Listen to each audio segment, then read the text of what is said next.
Kính thưa ban tổ chức, ban giám khảo, quý vị đại biểu và quý khán giả, lời đầu tiên cho phép tôi xin được thay mặt cho đoàn xã Giang Cung xin gửi tới toàn thể quý vị lời chúc sức khỏe và lời chào trân trọng nhất. Chúc cho đêm liên hoan thành công rực rỡ.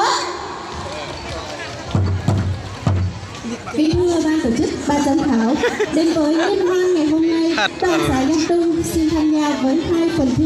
Phần thi đầu tiên là phần thi hát dân ca kết hợp với diễn tấu nhạc cụ. Xây dựng nông thôn Pleiplum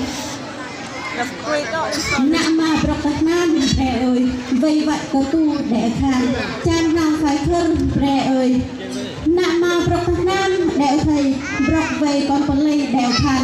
Vâng, đó chính là thông điệp của bài hát của đoạn thi đến từ xã Giang Trung. Và sau đây phần thi thứ nhất của xã Giang Trung xin được phép bắt đầu.